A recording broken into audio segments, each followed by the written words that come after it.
எடுத்துட்டீங்களா? புதிய ஏற்பாட்டுல தேடுது அம்மா, எடு, சீக்கிரம் எடுங்க. பேஜ் சொல்லுங்க, அந்த அம்மாவுக்கு பேஜ் சொல்லுங்க, எடுத்து கொடுங்க. சில பேர் எங்க இருக்குதுன்னு தெரியாத பைபிளை மூடிட்டு கையை கட்டிட்டாங்க. எங்க இந்த அவமானப்படுறது? பக்கத்துல இருக்கிற பொம்பளை என்னையே பார்த்தனுக்குது. தேடுங்க, பரவாயில்ல, தேடுங்க.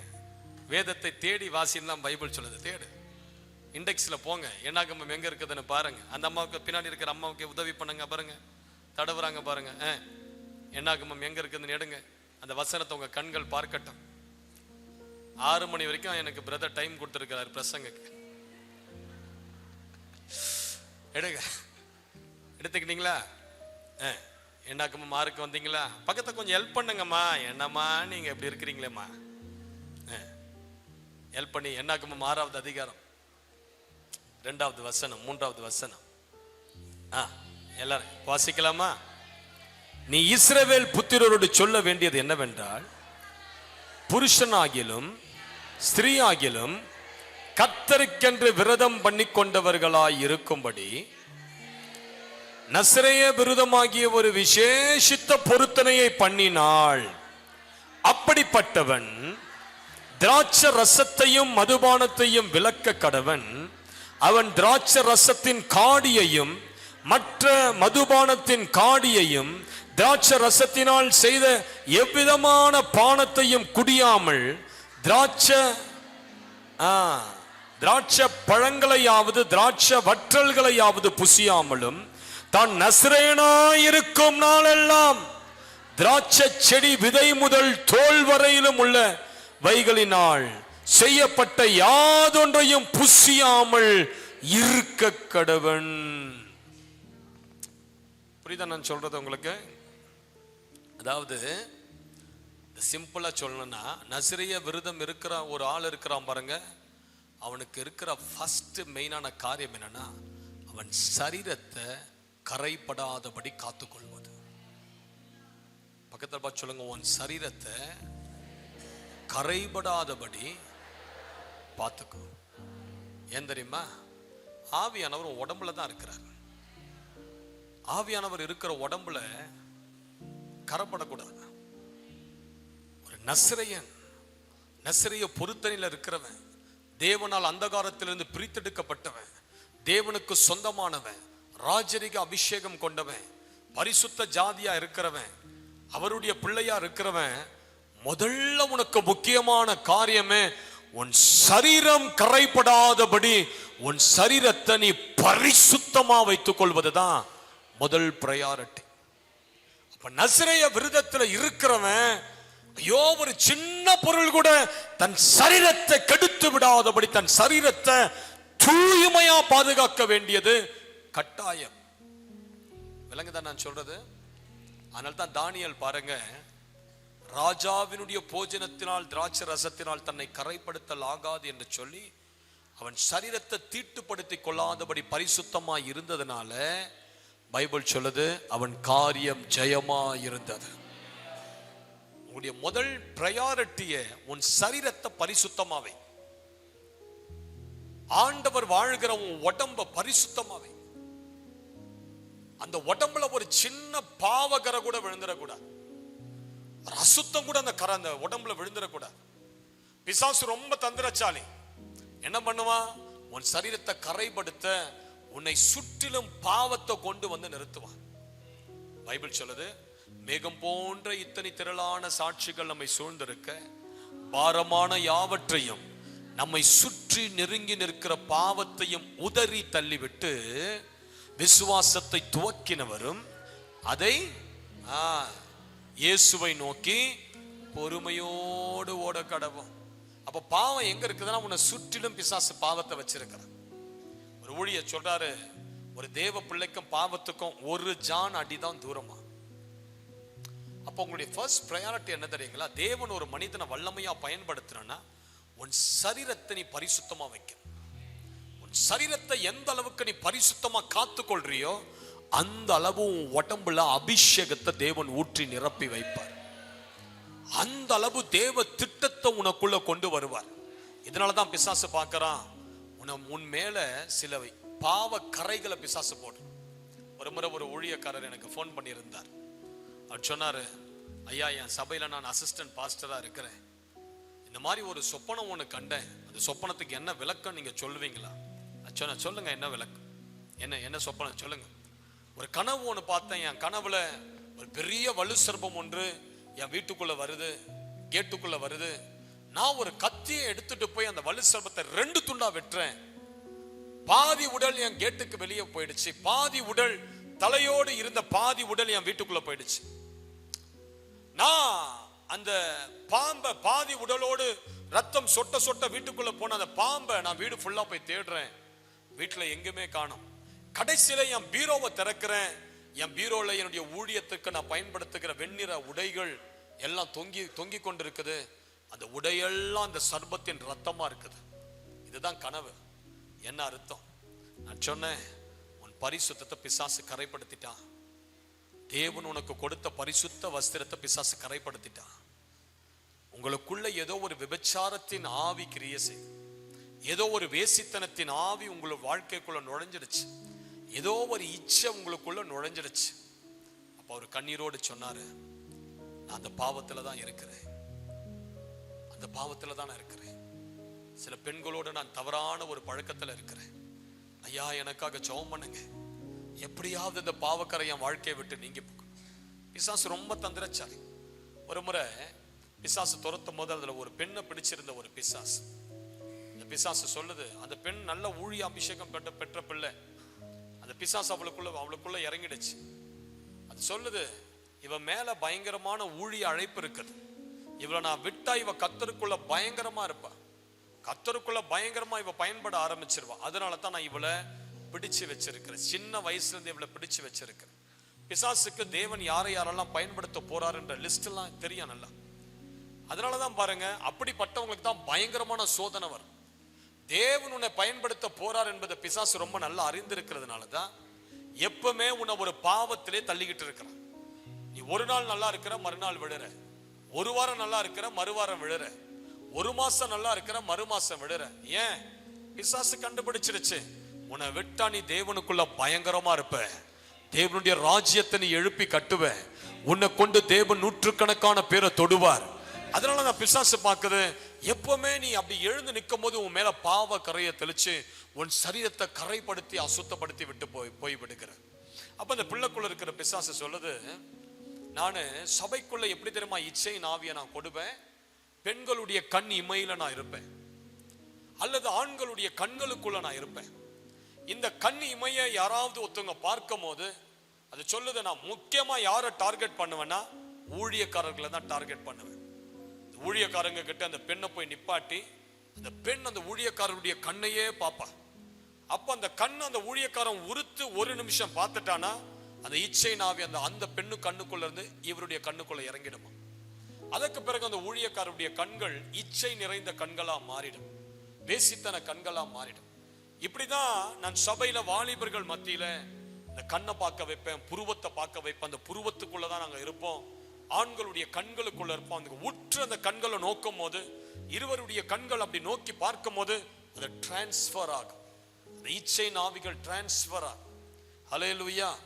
உங்கள் சரீரமானது நீங்கள் தேவனால் பெற்றும் உங்களில் தங்கியும் இருக்கிற பரிசுத்த ஆவியினுடைய ஆலயமா இருக்கிறது. நீங்கள் உங்கள் உடையவர்கள் அல்ல என்பதை அறியீர்களா? ஹல்லேலூயான்னு சொல்லுங்க பார்க்கலாம். தேவனால் வல்லமையாய் பயன்படுத்தப்பட்ட ஒரு தேவ மனிதர் வில்லியம் பிரணாம் அப்படின்னு சொல்லி பேர். அப்படி ஆரம்ப கால ஊழியம் ரொம்ப சூப்பர். ஆனா அவருடைய முடிவு காலம் நல்லா இல்லை, அதை விட்டுருவோம். ஆனா அந்த ஆரம்ப காலத்துல இந்த வில்லியம் பிரணாமை தேவன் எப்படி தெரிந்து கொண்டாரு தெரியுங்களா?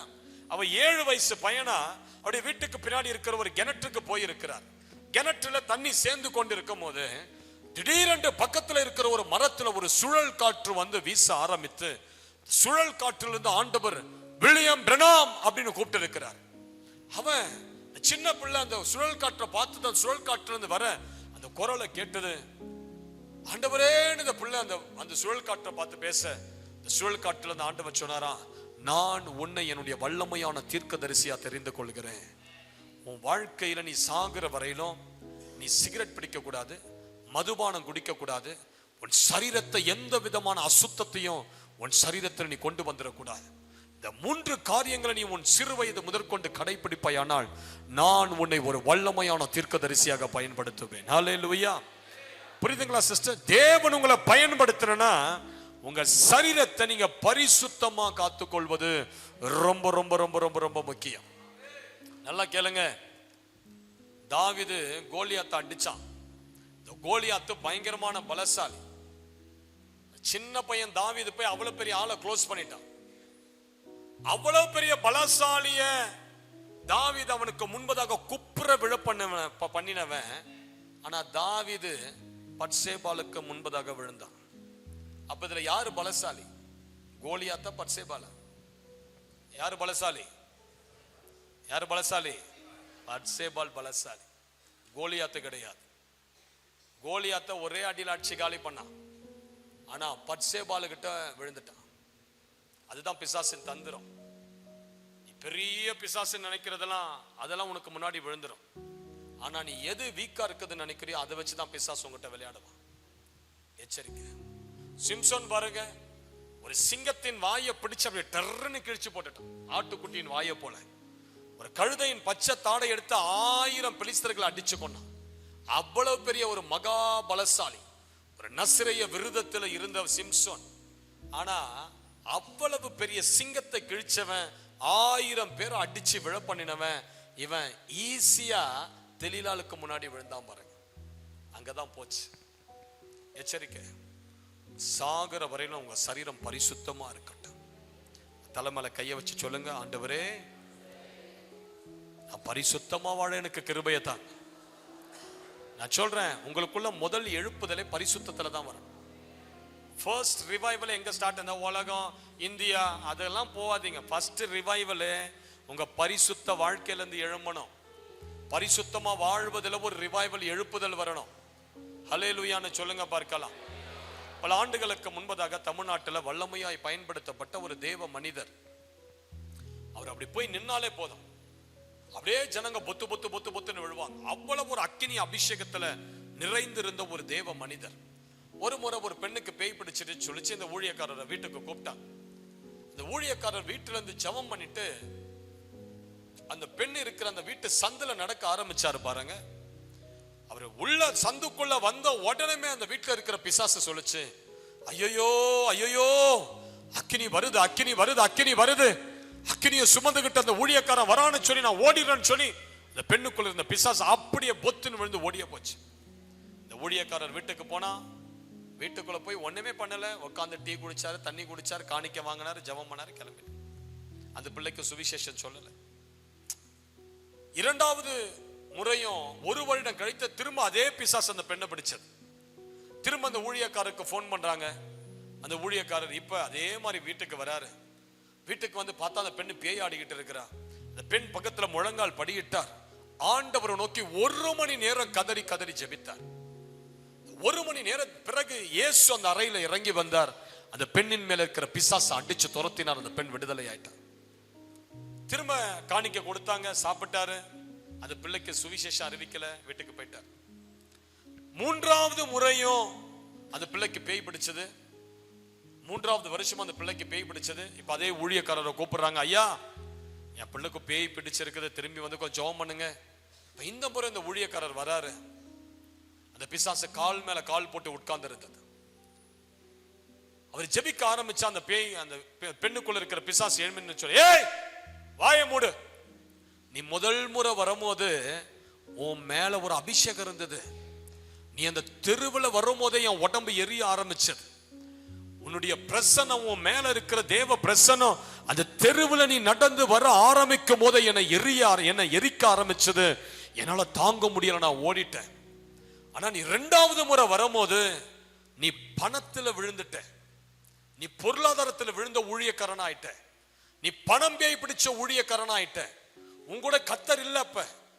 ஆனாலும் நீ முழங்கால் படியிட்டு நீ தேவனை நோக்கி மன்றாடி மன்றாடி மன்றாடி ஜெபித்ததனால ஆண்டவர் உன் மன்றாட்டை கேட்டு 1 மணி நேரம் ஜெபித்ததனால உன் மன்றாட்டை கேட்டு இயேசு இறங்கி வந்து என்னை விடுதலை, இந்த பெண்ணை விடுதலை பண்ணினார். ஆனா 3வது முறை இப்ப நீ வரும்போது நீ ஒரு விபச்சாரக்காரனா வந்திருக்கிற. நீ விபச்சாரக்காரன். இப்ப நீ பெண்கள் வலையில விழுந்த ஒரு ஊழியக்காரன். இப்போ உனக்குள்ள ஆண்டவர் இல்லை, உன் மேல தேவ பிரசன்னம் இல்லை, உன் மேல மகிமை இல்லை, நீ என்னதான் ஜெபம் பண்ணாலும் நான் அசைக்க முடியாதுன்னு சொல்ல இந்த ஊழியக்காரர் வெட்கப்பட்டு அவமானப்பட்டு தலை குனிந்து வீட்டை விட்டு எழுந்து வெளியே போனார். ஒரு காலத்துல வல்லமையாய் பிரகாசித்த தேவ மனிதர்கள் எங்கேயோ ஒரு இடத்துல பிசாசு தந்திரமா என்ன பண்றான், அவங்களை பிடிச்சு சிறைப்படுத்தி அவர்கள் சரீரத்தை கரைப்படுத்தி, கரைப்பட்ட உடனே ஆண்டவர் அவர்களை விட்டு வெளியே போயிரு. சிம்சோன் மேல ஒரு பயங்கரமான அபிஷேகம் இருந்தது. இந்த தெளிலால் கேட்கிறா, உனக்கு உண்டா இருக்கிற இந்த மகாபலன் எதனால்? எதனால உனக்கு இந்த மகாபலன்? சிஸ்டர் பிரதர், உங்க மேல இருக்கிற அபிஷேகம் அது பயங்கரமான பலன், அது பயங்கரமான வல்லம். அது பிசாசு அந்த பலனை தான் உனக்குள்ள இருந்து அடிக்கும். உனக்குள்ள இருக்கிற அபிஷேகம் தான் பிசாசுடைய ஃபர்ஸ்ட் டார்கெட். உனக்குள்ள இந்த மகாபலன் எதனால்? எதனால்? எதனால்? பைபிள் சொல்லுது, சிம்சோனை விட்டு ஆண்டவர் எழுந்து போயிட்டார். ஆண்டவர் எழுந்து சிம்சோனை விட்டு போயிட்டார். அவன் பாவத்துல விழுந்துட்டான், அசுத்தத்துல விழுந்துட்டான். நல்லா கேளுங்க, கடைசி மூச்சு வரையிலும் பரிசுத்தமா வாழ ஒப்புக்கொடு. அதுலதான் எழுப்புதல் வேணும். ஊழியம் செய்கிறவங்க, சபை விசுவாசிங்க எல்லாரும் முதல் பிரையாரிட்டியே பரிசுத்தமா இருப்பதுதான். நம்ம பரிசுத்தல ஆட்டம் காட்டிட்டு நம்ம ஊழியம் செய்யறது, இதெல்லாம் ஆண்டவர் இருக்க மாட்டார். ஆண்டவர் அங்க இருக்க மாட்டார். ஒரு முறை ஒரு பிசாசு துரத்தும் போது அந்த பிசாசு சொல்லுது, எப்போ ஒரு ஊழியக்காரன் ஒரு விபச்சார பாவத்துல விழுறானோ, 3 பாவத்துல விழுவானோ. முதல்ல பெருமையில விழுவான், தான் பெரிய ஆளுன்னு சபையில காட்டுவான். அப்படி பெருமையில விழுற ஆளை விட்டு ஆண்டவர் போயிடுவார். 2வது பணத்துல விழுவான், பணத்துல விழுந்து போன ஒரு மனுஷனை விட்டு ஆண்டவர் போயிடுவார். 3வது இச்சையில விழுவான். இந்த 3 பாவத்துல விழுந்த ஆளை விட்டு ஆண்டவர் போன பிறகு என்ன நடக்குமா? இப்ப சபையில பிசாசுகள் எல்லாம் உள்ள வந்துடும். உள்ள வந்து ஆண்டவர் அந்த சபைக்குள்ள இருக்கிற மாதிரியே இந்த பிசாசுகள் அற்புதத்தை செய்யுமா. ஆண்டவர் போயிட்டாரு, போய் ரொம்ப நாள் ஆச்சு. ஆனா அந்த சபைக்குள்ள ஆண்டவர் இருக்கிற மாதிரியே இந்த ஊழியக்காரர் ஜெபம் பண்ணுவாரு, வல்லமா இறங்கட்டனா அப்படியே வல்லமா இறங்கும். ஃபால்ஸ் அனாயிண்டிங், அதெல்லாம் அது ஆண்டவருடைய அபிஷேகம் கிடையாது. அது பிசாசுடைய வல்லமை ஜனங்க மேல இறங்கும். அந்த ஜனங்களுக்கு விடுதலை வராது பாருங்க. அவர் மேல இருக்கிற என்ன ஆவி இருக்குதோ அந்த ஜனங்க மேல இறங்கும். அந்த ஜனங்க அதே பாவத்துல போய் அவங்களும் விழுவாங்க, அதே இச்சையில போய் விழுவாங்க. விலங்குதான் நான் சொல்றது உங்களுக்கு புரியுதா? அப்ப அந்த பிசாசு சொல்லுது என்கிட்ட, இயேசு போயிடுவாரு, ஆனா அதுக்கு பிறகு அந்த சபையில இயேசு இருக்கிற மாதிரியே அந்த சபையை அப்படியே வஞ்சித்து, ஊழியக்காரரை வஞ்சித்து எங்க கட்டுப்பாட்டுக்குள்ள நாங்க வைத்திருப்போம். அப்போ ஒரு நம்ம பரிசுத்தமா வாழ்வது எவ்வளவு முக்கியமான காரியம் பாத்தீங்களா? ஆண்டவருக்குள்ள நம்ம தூய்மையா வாழ்வது எவ்வளவு முக்கியமான காரியம். இதனால தான் நீ உபவாசிக்கணும். சரீர இச்சையை அடிக்கணும்னா பெஸ்ட் சொல்யூஷன் எதுனா ஃபாஸ்டிங். நீ ஃபாஸ்டிங் இருந்து பாரு, சரீர இச்சை எழும்பாது. வாரத்துல 2 நாளாவது ஃபாஸ்டிங்ல உட்காரணும். வாரத்துல 2 நாளாவது ஒரு விசுவாசி உபவாசத்துல தேவ சமூகத்துல காத்திருந்தா தான் உனக்குள்ள இச்சையின் ஆவியை நீ அடக்க முடியும், பிசாசின் வல்லமையை அடக்க முடியும். ஹல்லேலூயான்னு சொல்லுங்க பார்க்கலாம். நல்லா கேளுங்க, எல்லாம் இதெல்லாம் உடம்புக்குள்ளதான் இருக்கும். நீ உபவாசிக்க இதெல்லாம் கட்டுப்படுத்தி உன்னுடைய கண்ட்ரோலுக்கு வரும். ஆனா நீ உபவாசிக்காத விட்டுட்டீங்கன்னா இதெல்லாம் என்ன பண்ணனா, உங்களுக்குள்ள இருந்து அந்த டெம்டேஷன், அந்த இச்சை, அந்த ஆசை, அந்த துர்ரிச்சை எல்லாம் ஒன்னொன்னா கிளம்பி மேல வந்து முதல்ல உங்களை ஜெபிக்க முடியாதபடி பண்ணும். அதுக்கப்புறம் உங்களுடைய சிந்தனையை கெடுக்கும், அசுத்தமான சொப்பனங்களை கொண்டு வரும். ஆண்டவரை நீங்க ஆராதிக்க முடியாது. உங்க எண்ணங்கள்லாம் பாத்தீங்கன்னா தவறான எண்ணங்களா வரும். அதுக்கு பிறகு அப்படியே பிசாசு ஒரு கட்டை போட்டு உங்களை கட்டி அவனுடைய சிறையிருப்புக்குள்ள உங்களை கொண்டு போயிடுவான். இப்படிதான் ஒரு பிசாசு ஒருவனை தந்திரமா கட்டும். ஹல்லேலூயான்னு சொல்லுங்க. பரிசுத்தமா வாழ நான் வேலை செய்து கொண்டிருக்கும் போது எங்க ஆபீஸ்ல ரஜ்வன் சார்ல்ஸ் சொல்லி ஒரு வாலிபன், 24 வயசுல அவன் சம்பளம் 2.5 லட்சம் ரூபாய். எவ்வளவு சம்பளம்? 24 வயசு. அப்பவே ப்ரோக்ராம் மேனேஜர். எங்களுக்கெல்லாம் வயிறு எரியும் அவனை பார்த்தா. அவன் 2.5 லட்சம் ரூபாய் வாங்கிட்டு இருக்கும் போது எனக்கு சம்பளம் 17,000 தான். எங்க பாருங்க. இந்த ரஜ்வன் சார்ல்ஸ் என்றவன் எப்படிப்பட்ட பையனா, பயங்கரமான இன்ஜெக்ஷனுக்கு அடிமை. அவன் இன்ஜெக்ஷன், கஞ்சாக்கு அடிமை. சாதாரணமா ஒரு பாக்குல தொடங்கி சிகரெட்ல வந்து தண்ணி பழக்கத்துக்கு போய் அதுக்கு பிறகு ஊசிக்கு போய் இப்படி பயங்கரமான ட்ரக் அடிக்ஷனுக்குள்ள போய் ஆனா அவங்க அப்பா அம்மா பயங்கரமான ஜப வீரர்கள். எத்தனை பேர் தூங்காத கேட்கறீங்க? ஒரு அல்லேலூயா சொல்லுங்க. தயவு செஞ்சு தூங்கிறாதீங்க. இந்த சத்தியத்தை கேளுங்க. கடைசியா ஜெபிக்க போற ஆண்டவர் அநேகரை விடுதலையாக்குவார். அநேகர் மேல ஊழிய அபிஷேகம் இறங்கி வரும். இந்த செய்திக்கு பிறகு, இந்த கூட்டத்துக்கு பிறகு ஒரு எழுப்புதல் சத்தியமா உங்க வாழ்க்கையில உண்டு. அல்லேலூயான்னு சொல்லுங்க. நல்லா கேளுங்க. அவங்க அப்பா அம்மா பயங்கரமான ஒரு ஜெப வீரர்கள். ஆனா இவனும் பாவத்துல பயங்கரமான போதையில அடிமையாயிட்டான். 17-18 வயசுல அதை கத்துக்கிட்டு பயங்கர போதையில அடிமையாயிட்டான். ஒரு நாள் சென்னையில பீச் என்ற ஒரு ஸ்டேஷன் இருக்குது, ரயில்வே ஸ்டேஷன். பயங்கர இன்ஜெக்ஷனை போட்டுக்கிட்டு, வாயில ஃபுல்லா கஞ்சா இன்ஜெக்ஷனை போட்டுக்கிட்டு போதையில அந்த ட்ரெயின் ஓரத்துல, ஜன்னல் ஓரத்துல உட்கார்ந்து அப்படியே இப்படி சாஞ்சுக்கிட்டு எங்க போதுனே தெரியாத ட்ரெயின்ல பிரயாணம் பண்ணி கொண்டிருந்தான். அவங்க அப்பா அம்மா அவனுக்காக கண்ணீர் சிந்தி ஜெபம் பண்றாங்க. நான் சொல்றேன், ஒருவேளை உங்கள் வீட்டுல யாராவது ஒரு பிள்ளையோ கணவர்மாரோ அப்படிப்பட்ட பாவ கட்டுல இருப்பாங்கன்னா, உங்க ஜெபத்தால் அந்த கட்டை நீங்க உடைக்க முடியும். ஜெபத்தால சத்தியமா அந்த கட்டை உடைக்க முடியும். உங்க பிள்ளைகளுக்காக முழங்கால் படிட்டு ஜெபம் பண்ணி பாருங்க, அந்த கட்டு உடைஞ்சிரும். அது ரொம்ப நாள் அந்த கட்டை அவனுக்குள்ள செயல்பட முடியாது. அப்போ அவங்க அப்பா அம்மா வீட்டுல கண்ணீரோடு ஜெபிக்கிறாங்க. ஆண்டவரே, என் மகனை கொஞ்சம் நினைச்சு பாருங்க. என் மகன், ஐயோ அவன் பாவத்துல, அவன் எவ்வளவு பொல்லாத பாவத்துல அவன் இருக்கிறான். அப்போ அவன் ட்ரெயின்ல பிரயாணித்து கொண்டிருக்கும் போதே ஆண்டவருடைய தரிசனத்தை பார்த்திருக்கிறான்.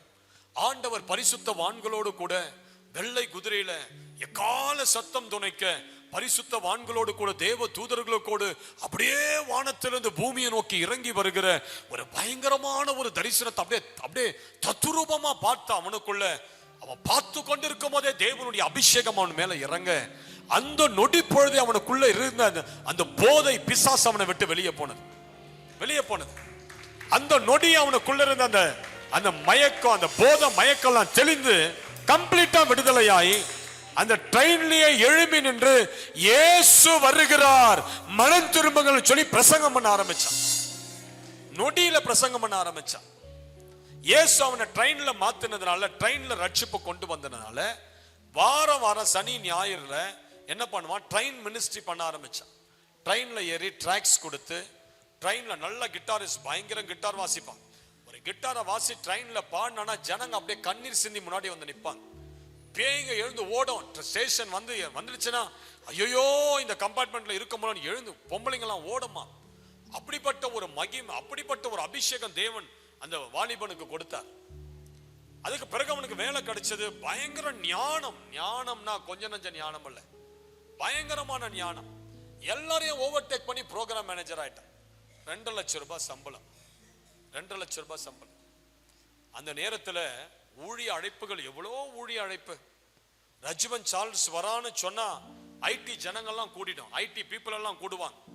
ஒரு கிட்டார் எடுத்து ஒரு பாட்டு பாடி ஒரு செய்தியை கொடுத்தானா பாவத்தில் இருக்கிற ஐடி பீப்புள்லாம் வந்து முழங்கால் படிட்டு இயேசுவை ஏற்றுக்கொள்வாங்க. அந்த அளவுக்கு ஒரு எழுப்புதலின் அபிஷேகம் இருந்தது, ஒரு வல்லம் இருந்தது. இப்படிப்பட்ட அபிஷேகம் நிறைந்திருந்த இந்த நேரத்துல பிலிப்பைன்ஸ் தேசத்துக்கு அனுப்புனாங்க. கம்பெனில இருந்து அங்க போய் ஒரு ப்ராஜெக்ட் ஆரம்பிக்க அனுப்புனாங்க. பிலிப்பைன்ஸ் தேசம் என்பது விபச்சார தேசம். நான் அந்த தேசத்துல வேலை செஞ்சிருக்கிறேன். பயங்கரமான விபச்சார தேசம். ரோட்டுக்கு போனாலே அழகழகான பெண்களா நிப்பாங்க. ஒரு ரோட்டை நீங்க தாண்டறதுக்குள்ள ஆயிரக்கணக்கான பெண்கள் நிப்பாங்க, உடையே இல்லாத நிப்பாங்க. அங்கெல்லாம் பரிசுத்தமா வாழ்வது அவ்வளவு கஷ்டமான விஷயம். அந்த ஊர்ல எல்லாம், அந்த தேசத்துக்கு போனா அங்க ஒரு பெண்ணுடைய வலையில விழுந்தா. அவ்வளோ தேவனால் மகிமையாய் பயன்படுத்தப்பட்ட அந்த மனுஷன் இந்த தேசத்துல ஒரு பெண்ணோடு கூட விபச்சாரத்துல ஈடுபட்டான். அந்த விஷயம் கம்பெனி ஃபுல்லா பரவச்சு. திரும்ப இந்தியாவுக்கு வந்தான். திரும்ப கிட்டார் எடுத்து வாசிச்சான், மகிமை இல்லை. ஜெபம் பண்றான், மகிமை இல்லை. துதிக்கிறான், மகிமை இல்லை. மகிமை போயிடுச்சு. எப்போ ஒரு மனுஷன் பாவத்துல விழுறானா மகிமை போயிடும், அவன் மேல இருக்கிற பிரசன்னம் போயிடும், ஆண்டவர் அவனை விட்டு விலகி போயிடுவார். அதுக்கு பிறகு உங்களுக்குள்ள இருக்க வரங்கள் செயல்படலாம், ஆனா தேவ பிரசன்னம் இருக்காது. சில பாவத்துல விழுந்தவங்க பாருங்க, ஜெபிப்பாங்க, பேயெல்லாம் கூட ஓடலாம். அவங்களுக்குள்ள இருக்கிற வரங்கள் செயல்படும், வரங்களை வச்சு ஊழியம் செய்வாங்க. ஆனா தேவ பிரசன்னத்தோடு ஊழியம் செய்ய முடியாது. தேவ பிள்ளைகள் வரங்களை வச்சு அல்ல, தேவ பிரசன்னத்துல ஊழியம் செய். அதுக்கு தான் நம்ம அழைக்கப்பட்டிருக்கிறோம். நல்ல கைகளை உயர்த்தி ஒரு அல்லேலூயான்னு சொல்லுங்க. அல்லேலூயா. மகிமை போச்சு. கொஞ்ச நாள்ல குடும்பத்துல டிவோர்ஸ் ஆச்சு. மனைவி விவாகரத்தை செஞ்சான். ஒரு சின்ன குழந்தை, அவ மனைவி குழந்தைய தூக்கிட்டு போயிட்டா. கொஞ்ச நாள்ல வேலையை இழந்துட்டான். ஒரு பாவத்துல விழுகிற ஒரு மனுஷன் எவ்வளவு அசிங்கப்படுறான் பாத்தீங்களா, எவ்வளவு வேதனைப்படுறான் பாத்தீங்களா. சிம்சோன் அப்படிதான் வேதனைப்பட்டான். ஒரு காலத்துல சிம்சோன் சொன்னா சிங்கம் கூட பின்வாங்க, ராணுவ படையெல்லாம் பின்வாங்க. சிம்சோன் சொன்னா 1000-2000 படைகளாம் நடுங்கும். சிம்சோன் வரானா, அப்படிப்பட்ட ஒரு மகிமையான அபிஷேகம், அப்படிப்பட்ட ஒரு வல்லமை. நரிகளை கட்டி பெலிஸ்தருடைய வேளாண்மையை எரிக்கிறான். ஒரு பட்டணத்தின் கதவையை பிடுங்கி முதுகு மேல வச்சு ஒரு மலை ஏறான்.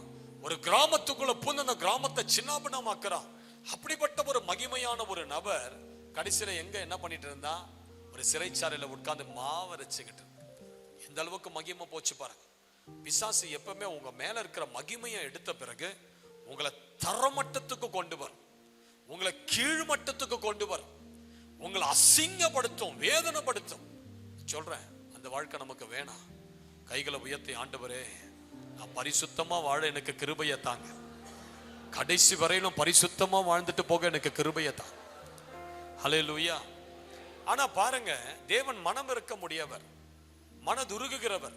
சிம்சோன் ஜெபித்தான், தேவன் அவனுக்கு திரும்ப இறங்கினது போல இந்த ரெஜிமென்ட் சார்ல்ஸ் இந்த வாலிபன் ஜெபித்தான்.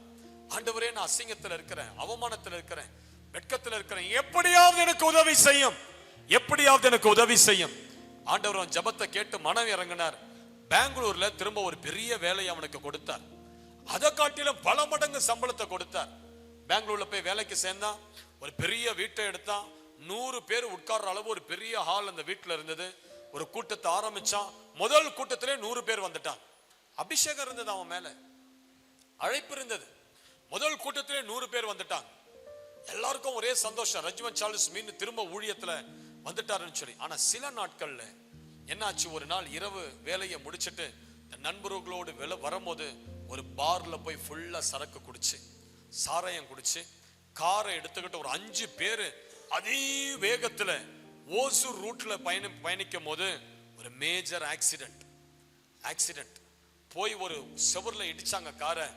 அந்த கார்ல முதல் நசுங்கி செத்தது ரெஜிமென்ட் சார்ல்ஸ். செத்துட்டான். அவன் கூட பயணித்த 4 பேரை செத்துட்டான். எவ்வளவு மகிமையான ஒரு நபர். கிட்டார் எடுத்து பாடினா பேய்கள் ட்ரெயின்ல இருந்து ஓடும். கிட்டார் எடுத்து ஆண்டவரை பத்தி சொன்னா அவ்வளவு பேர் ஆண்டவரை தேடி வந்தாங்க. அவ்வளவு மகிமையான நபரை பிசாசு பாருங்க எந்த அளவுக்கு அவனை மட்டப்படுத்தி, அவனை வேதனைப்படுத்தி, அசிங்கப்படுத்தி, அவன் வாழ்க்கையில் இருக்கிற தேவ பிரசன்னத்தை எடுத்து கடைசியில என்ன பண்ணிடுச்சு, அவன் ஜீவனை அழிச்சு இப்ப எங்க இருப்பான் ரெஜிமென்ட் சார்ல்ஸ்னா, நரகத்துல ஐயோ அலறி கொண்டு இருப்பான். தேவன் வைத்த நாட்களை நான் விட்டுட்டேனே, தேவன் எனக்கு கொடுத்த கிருபையெல்லாம் எழுந்துட்டேனே, ஆண்டவர் எனக்கு எவ்வளவு தருணம் கொடுத்தார், விழுந்த என்ன திரும்ப என்ன தூக்கி விட்டார், ஆனா அந்த கிருபையை நான் மட்டுப்படுத்தி திரும்ப அதே பாவத்துல விழுந்ததுனால என் ஜீவன் போச்சேன்னு சொல்லி இப்ப பாதாளத்துல அவன் ஆவி தேவனை நோக்கி கதறிக்கொண்டிருக்கு. பைபிள் சொல்லுது 1 கொரிந்தியர் 6:9 அநியாயக்காரர் தேவனுடைய ராஜ்யத்தை சுதந்தரிப்பதில்லை என்று அறியீர்களா? வஞ்சிக்கப்படாதிருங்கள். பேசி மார்க்கத்தாரும், விக்கிரக ஆராதனைக்காரரும், விபச்சாரக்காரரும், சுய புணர்ச்சிக்காரரும், ஆண் புணர்ச்சிக்காரரும், திருடரும், பொருளாசைக்காரரும், வெறியரும், உதாசீனரும், கொள்ளைக்காரரும் தேவனுடைய ராஜ்யத்தை சுதந்தரிப்பதில்லை. உங்களில் சிலர் அப்படிப்பட்டவர்களா இருந்தீர்கள். ஆனாலும் நமது கர்த்தராகிய இயேசு கிறிஸ்துவின் நாமத்தினாலும் பரிசுத்த ஆவியினாலும் கழுவப்பட்டீர்கள், பரிசுத்தமாக்கப்பட்டீர்கள், நீதிமான்களாக்கப்பட்டீர்கள். எல்லாவற்றையும் செய்ய எனக்கு அதிகாரம் உண்டு, ஆனால் எல்லாம் தகுதியா இருக்காது. எல்லாவற்றையும் செய்ய எனக்கு அதிகாரம் உண்டு, ஆனால் நான் ஒன்றுக்கும் அடிமைப்படுவது கிடையாது. கைகளை உயர்த்தி எல்லாரும் ஜெபிக்கலாமா? கொஞ்ச நேரம் எல்லாரும் கொஞ்ச நேரம் எழுந்து நின்று ஜெபிங்க. எழுந்து நின்று ஹல்லேலூயா. எழுந்து நின்று உன் பரிசுத்தத்துல ஒரு எழுப்புதல் இன்னைக்கு வரணும். உன் குடும்பத்துல பரிசுத்தத்துல ஒரு எழுப்புதல் வரணும். ரபலக துரகட. நல்லா கேளுங்க. ஒரு முறை நான் கைலாச மகரிஷி அவருடைய புத்தகத்தை நான் வாசித்து கொண்டிருந்த போது, சாது சுந்தர் சிங் எழுதிய கைலாச மகரிஷி என்ற ஒரு புத்தகம், அதுல இந்த கைலாச மகரிஷி ஆண்டவர் ஒரு முறை பரலோகத்துக்கு கொண்டு போனார். பரலோகத்துக்கு கொண்டு போய் தேவனுடைய சிங்காசனத்தை காட்டினாரா. சிங்காசனத்துக்கு எதிராக அநேக சிங்காசனங்கள், பிரதான தூதர்கள், மூப்பர்கள், ஜீவன்கள் எல்லாம் உட்காருகிற சிங்காசனம் இருந்தது. அப்படியே தேவனை ஆராதித்துக் கொண்டிருக்கிற நேரத்துல ஆண்டவருடைய பக்கத்தில் இருக்கிற ஒரு சிங்காசனம் மாத்திரம் எம்டியா இருந்தது. அப்போ கைலாச அந்த மகரிஷி பக்கத்தில் இருக்கிற தூதனை பார்த்து கேட்டாரா, எல்லா சிங்காசனத்திலையும் தேவ தூதர்கள் இருக்கிறாங்க, மூப்பர்கள் இருக்கிறாங்க, ஏன் இந்த சிங்காசனம் மட்டும் எம்டியா இருக்குதுன்னு சொல்லும் போது தேவதூதன் சொன்னானா, இந்த சிங்காசனம் லூசிஃபருடைய சிங்காசனம். இது லூசிஃபர். அது ஆண்டவர் அவன் பக்கத்திலே வச்சிருந்தார். அவன் ஒரு ஆராதன வீரனா வச்சிருந்தார். ஆனா அவன் பெருமையில விழுந்து தேவனுடைய சமூகத்தை விட்டு தள்ளப்பட்டு போனதுனால அந்த சிங்காசனம் இதுவரைக்கும் வெறுமையா தான் இருக்குது. பல ஆண்டுகளாக, கோடி ஆண்டுகளாக அந்த சிங்காசனம் வெறுமையா இருக்குது. அப்போ அந்த தேவதூதன் சொன்னாராம், பூமியில எந்த ஒரு மனுஷன் தாழ்மையாக பரிசுத்தமாக ஜீவிப்பானோ அந்த மனுஷனுக்கு ஆண்டவர் அந்த சிங்காசனத்தை வைத்திருக்கிறார். ஹல்லேலூயா. ஆண்டவர் அந்த மனிதனுக்கு அந்த சிங்காசனத்தை வைத்திருக்கார். சிஸ்டர், பிரதர், நீ பரிசுத்தமா இந்த பூமியில வாழ்ந்து உன் ஓட்டத்தை முடிப்பாயானால் உனக்கு ஆண்டவர் ஒரு மகிமையான சிங்காசனத்தை வைத்திருக்கிறார். பாவிகள் பரலோக ராஜ்யத்தை சுதந்தரிப்பது கிடையாது. யாரு பரலோக ராஜ்யத்தை சுதந்தரிக்க முடியும்? ஜெயம் கொண்டவர்கள் சுதந்தரிக்க முடியும். ஜெயம் கொண்டவர்கள் ஆண்டவர் தமது ஆலயத்தில் தூண்களால் நிறுத்துவார். ஜெயம் கொண்டவர்களுக்கு ஆண்டவர் மறைவான மன்னாவை புசிக்க கொடுப்பார்.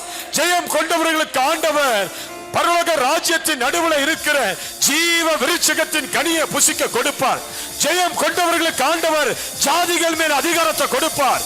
ஜெயம் கொண்டவர்களுக்கு ஆண்டவர் இயேசு கிறிஸ்துவின் வலது பாரிசத்தில் அமர்ந்து ஆளுகை செய்கிற ஒரு ஸ்லாக்கியத்தை கொடுப்பார்.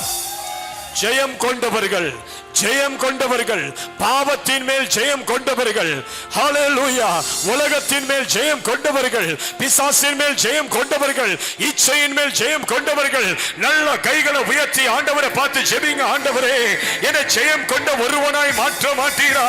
எனக்குள்ள பரிசுத்தத்தை கொண்டு வாங்க ஆண்டவரே.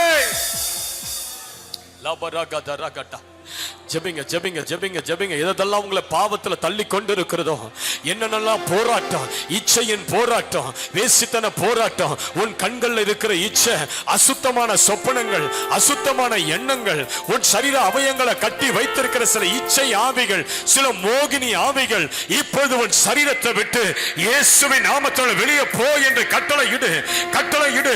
நீ ஜெயம் கொள்ளும்படி அழைக்கப்பட்டிருக்கிறாய். நீ ஜெயத்தோடு வாழும்படி அழைக்கப்பட்டிருக்கிறாய்.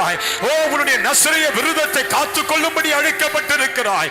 எல்லா பாவத்தின் ஆவிகள், இச்சையின் ஆவிகள், உன் சரீரத்தை கரைப்படுத்துகிற பொல்லாத வேசித்தன விபச்சார உலகத்தின் ஆவிகள் வெளியே போ. ஜெபிங்க, ஜெபிங்க, ஜெபிங்க சிஸ்டர், ஜெபிங்க சிஸ்டர், ஜெபிங்க சிஸ்டர். உங்க பிள்ளைகளுக்காக இப்ப மன்றாடுங்க சிஸ்டர்.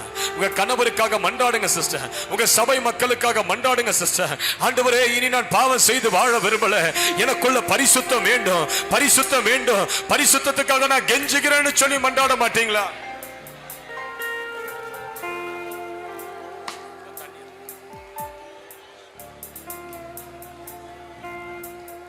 ஜெபிங்க, ஜெபிங்க, ஜெபிங்க, ஜெபிங்க, ஜெபிங்க.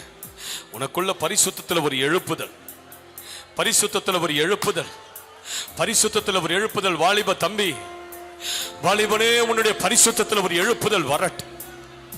உன்னை பரிசுத்த ஆவியானவர் இன்றைக்கு மூடட்டும். உன் உறுப்புகளை, உன் அவயங்களை, ஓ, இச்சை உணர்வுகளை கொடுத்து உன் உறுப்புகளுக்குள்ள கிரியை செய்கிறது பொல்லாத பிசாசின் வல்லமை உன் சரீரத்தை விட்டு வெளியேறி போ, போ, போ, போ, போ. இயேசுவின் ரத்தத்தை ஒவ்வொரு மேலே இப்ப நான் அக்கினியா தெளிக்கிறேன்.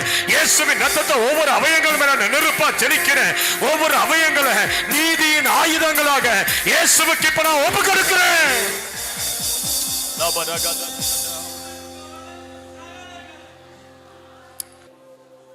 நல்லா கேளுங்க. ஆண்டவரால வல்லமையாய் பயன்படுத்தப்பட்ட ஒரு தேவ மனிதன் D.L. மூடி. எத்தனை பேருக்கு தெரியும்னு தெரியல. இந்த D.L. மூடியின் மேல ஒரு பயங்கரமான ஒரு பிரசன்னம் இருந்தது. இந்த D.L. மூடி ஒரு முறை ஒரு பட்டணத்துக்குள்ள போனார். மாலை கூட்டம் நடக்க போது காலையில ஒரு ஹோட்டல் அவரை கொண்டு போய் தங்க வச்சுட்டான். அவர் தங்கி இருந்த ஹோட்டல் இருந்து ஒரு 3 கிலோமீட்டர் தூரத்துல ஒரு பள்ளிக்கூடம் இருந்தது. பள்ளிக்கூடத்துல வழக்கம் போல டீச்சர்ஸ்கள் கிளாஸ் நடத்திக்கிட்டே இருந்தாங்க. திடீர்னு அந்த கிளாஸ்ல ஒரு பையன் எழுந்து, I am a sinner, I need Jesus, நான் பாவி, எனக்கு இயேசு வேணும்னு கதற ஆரம்பிச்சான். அவன் அழுறத பார்த்து பக்கத்து பையன், I am also a sinner, I need Jesus. கொஞ்ச நேரத்தில் அவன் பெஞ்சில் இருக்கிற எல்லாரும் சொன்னாங்க, நான் பாவி, எனக்கு இயேசு வேணும். முன் பெஞ்சில் இருக்கிற எல்லா பிள்ளைங்களும் அழ ஆரம்பிக்கிறாங்க, பின் பெஞ்சில் இருக்கிற எல்லா பிள்ளைங்களும் அழ ஆரம்பிக்கிறாங்க. கொஞ்ச நேரத்தில் கிளாஸ் ரூம் ஃபுல்லா எல்லா மாணவ மாணவிகள் எல்லாருமே நான் பாவி, ஐயோ எனக்கு இயேசு வேணும் கதற ஆரம்பிச்சிருச்சுங்க பிள்ளைங்க. இந்த டீச்சருக்கு என்ன செய்யுதுன்னு தெரியல. பக்கத்து கிளாஸ் டீச்சரை கூப்பிட்டு தப்பன்னு ஓடுனா அந்த டீச்சர் கிளாஸ் ரூம்ல இருந்து வெளியே வந்து சொல்றாங்க, என்னமோ நடக்குது, கிளாஸ் ரூம்ல இருக்கிற பிள்ளைங்கெல்லாம் நான் பாவி எனக்கு இயேசு வேணும்னு சொல்லி கதறாங்க, என்ன செய்யறது தெரியல, வாங்க மேடம் கிட்ட சொல்ல போலான்னு சொல்லி அந்த டீச்சருங்க மேடம் கிட்ட ஓடுறாங்க. அங்க பார்த்தா ஏற்கனவே ஒரு 10 டீச்சர் நின்றுட்டு சொல்றாங்க, எங்க கிளாஸ்ல இருக்கிற பிள்ளைங்கெல்லாம் நான் பாவி எனக்கு இயேசு வேணும்னு அழறாங்க. அப்ப அந்த மேடம் சொன்னாங்களா, பிள்ளைங்க நான் பாவி இயேசு எனக்கு வேணும்னு சொல்ல ஆரம்பிச்சிட்டாங்கன்னா டிஎல் மூடி பட்டணத்துக்குள்ள வந்துட்டாருன்னு அர்த்தம். பட்டணத்துக்குள்ள டிஎல் மூடி வந்துட்டாரு. பாருங்க, ஒரு மனிதன் மேல இருக்கிற ஒரு தேவ பிரசன்னம், ஒரு மனிதன் மேல தேவ பிரசன்னம் இறங்குது பாருங்க.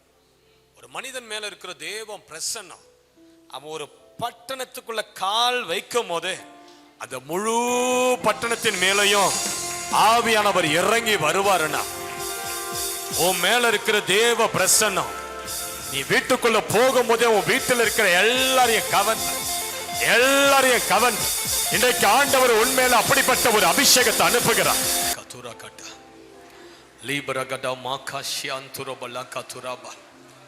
அதனால தான் ஆண்டவர் நம்மள பரிசுத்த ஜாதின்னு அழைக்கிறார். பரிசுத்த ஜாதி. ஹல்லேலூயா. பிசாசு இயேசுவை பார்த்து என்ன சொல்லுச்சு? ஐயோ இவர் பரிசுத்தர். பிசாசுகள் நம்முடைய பரிசுத்தத்தை பார்த்தே ஓடணும். நம்ம ஜெபம் பண்ணில நம்ம மேல இருக்கிற பரிசுத்தத்தை பார்த்தே பேய்கள் ஓடணும். அந்த அளவுக்கு தேவன் நம்மை பரிசுத்தமாய் வாழ கிருபை தருவார். ஹல்லேலூயா. இரண்டாவது காரியம் நான் சுருக்கமா முடிக்கிறேன். அதுக்கு பிறகு உங்களுக்காக நான் ஜெபிக்க விரும்புகிறேன் தனிப்பட்ட விதத்தில். இரண்டாவது காரியம் எடுத்து வாசிங்க. என்னாகமம் 6ஆம் அதிகாரம் 5வது வசனம். அதே அதிகாரம் 5வது வசனம். அவன் நசரேய விரதம் காக்கும் நாளெல்லாம் சவரகன் கத்தி அவன் தலையின் மேல் படலாகாது. அவன் கர்த்தருக்கென்று விரதம் காக்கும் காலம் நிறைவேறும் அளவும் பரிசுத்தமாயிருந்து தன் தலைமயிரை வளர்க்க கடவன். அல்லேலூயா. முதல்ல சொன்ன ஒரு நசரேய விரதம் காக்கிறவனுக்கு முக்கியமான காரியம் அவன் சரீரம் கரைப்படாதபடி காத்துக்கொள்வது ரொம்ப முக்கியம். இரண்டாவது, ஒரு நசரேய விரதத்தில் இருக்கிறவனுக்கு அவன் தலை மயிர் மேல சவரகன் கத்தி வரக்கூடாது. இந்த தலை மயிர் அவன் வளர்க்கணும், இந்த முடி அவன் வளர்க்கணும். அல்லேலூயா. இது எதை அடையாளப்படுத்துது தெரியுங்களா? நீங்க வளருகிற கிறிஸ்துவர்களாக இருக்கணும். கிறிஸ்துவுக்குள்ள நீங்க வளரணும். அல்லேலூயான்னு சொல்லுங்க. சிம்சோன் மேல எங்க அபிஷேகம் இருந்ததுன்னா அவன் தலை மயிர் மேல அபிஷேகம். அதனால பிசாசு பார்த்தது, இவன் பலன் எதுல இருக்குதுன்னா இவன் தலை முடியில இருக்குது. தலை முடியில அபிஷேகம் இருக்குது, பலன் இருக்குது. எப்படியோ தந்திரமா அந்த பலனை கண்டுபிடித்து என்ன பண்றான், வேற எங்கேயும் தொடல பாருங்க, அபிஷேகம் எங்க இருக்குதோ அதை சிறைச்சி எடுக்குது. நல்லா கேளுங்க, ஒரு தேவ பிள்ளைக்கு பலன் எங்கிருந்து வரும் தெரியுமா? ஒரு தேவ பிள்ளைக்கு அபிஷேகம் எங்கிருந்து வரனா? ஜபத்திலிருந்து வரும். அல்லேலூயா. ஜபத்திலிருந்து தான் பலன் வரும், ஜபத்திலிருந்து தான் அபிஷேகம் வரும். அதனாலதான் ஒரு தேவ பிள்ளைகள் எதில் வளரணும்னா ஜபத்துல நீங்க வளரணும். நீங்க ஆதியில ஒரு அரை மணி நேரம் ஜபிக்கிற நபரா இருந்தீங்கன்னா இப்ப நீங்க 1 மணி நேரம் முழங்கால் என்று ஜபிக்கிற நபரா நீங்க வளரணும். அடுத்த ஆண்டு 1.5 மணி நேரம் ஜபிக்கிற நபரா மாறணும். ஒரு 2 ஆண்டுகள் கழித்து 2 மணி நேரம் ஜபிக்கிற நபர்களா நீங்க மாறணும். உங்க ஜபத்துல நீங்க வளரணும். அல்லேலூயா. ஏன் இன்றைக்கு நமக்கு பலன் இல்லை? ஏன் இன்றைக்கு எவனோ ஒருத்தன் மந்திரம் வைக்கிறான், இயேசுவை அறியாதவன் மந்திரம் வைக்கிறான், இயேசுவை அறிஞ்ச குடும்பத்தை எப்படி அந்த மந்திரம் உள்ள வந்து பிடிக்குது? ஏன்னா பலன் இல்லை, அபிஷேகம் இல்லை, வல்லம் இல்லை. எங்கிருந்து தான் பலன் வரும், எங்கிருந்து அபிஷேகம் வெளிவரும்? ஜபிக்கிற வீட்டுல தான், ஜபத்திலிருந்து தான் ஊற்றுக்கண்கள் திறக்கப்படும். அல்லேலூயான்னு சொல்லுங்க. அப்ப தேவ பிள்ளைகளாகிய நீங்க எதுல வளரணும்னா பிரேயர்ல வளரணும். பக்கத்துல பார்த்து சொல்லுங்க, நீங்க உங்களுக்கு ஜபத்துல வளர்ச்சி வேணும், ஜபத்துல வளர்ச்சி வேணும். சிறைக்கப்பட்டது சிம்சோனுடைய தலை மயிர் அல்ல, ஜபம் சிறைக்கப்பட்டுடுச்சு, ஜபம் போயிடுச்சு, ஆண்டவரோடு அவனுக்கு இருந்த கனெக்ஷன் போயிடுச்சு. இந்த முடிய சிரைச்ச உடனே பாருங்க ஆண்டவர் எழுந்து போயிட்டார். கனெக்ஷன் கட் ஆயிடுச்சு. அல்லேலூயா. கனெக்ஷன் போன உடனே பலனும் போயிடுச்சு பாருங்க. அவன் எழுந்து பழைய மாதிரி கழிற அறுத்து போடலாம் நினைச்சா முடியல. ஏன்னா பலன் போயிடுச்சு. உடம்புல இருந்த அபிஷேகம் தான் பலன், அது போயிடுச்சு பாருங்க. ஏன்னா ஆண்டவருக்கு அவனுக்கு இருக்கிற உறவுல இருந்து அவன் துண்டிக்கப்பட்டுட்டான். அப்ப ஜெபம் என்பது என்னன்னா தேவனை உங்களை இணைத்து வைக்கிறது தான் ஜெபம். எத்தனை பேருக்கு புரியுது நான் சொல்றது? அமெரிக்கா தேசத்துல ஒரு 75 ஆண்டுகளுக்கு முன்பதாக டாமி இக்ஸ் என்று சொல்லக்கூடிய ஒரு தேவ மனிதன் இருந்தார். அவர் என்ன பண்ணாருன்னு நல்லா கேளுங்க. 40 நாள் உபவாசித்தார். எத்தனை நாட்கள்? நான் சொல்றேன், இந்த ஃபாஸ்டிங் இருக்கிறதுலாம் பெரிய மேட்டரே கிடையாது. நீங்க 40 நாளா அப்படின்னு சொல்லும் போதே போச்சாங்க. 40 நாள் அவ்வளவுதான். நான் இப்ப சமீபத்தில் சீர்காழி ஊழியம் போயிருந்தேன். 21 நாள் உபவாசம் நடக்குது. இந்த 21 நாளாலும் நல்லா பெரிய பெரிய ஊழியக்காரங்களாம் கூட்டு பிரசங்கம் பண்ண வைக்கிறாங்க. எனக்கு ஒரு 3 நாள் கொடுத்தாங்க. அந்த இடத்துல 3 நாள். அப்போ நான் போகும்போது அது ஒரு 15வது 16வது நாள் நினைக்கிறேன். அப்போ எங்களுக்கு ஒரு அம்மா சமைச்சு போடுறாங்க. அந்த அம்மா கிட்ட நான் கேட்டேன், சிஸ்டர் நீங்க சாப்பிட்டீங்களா?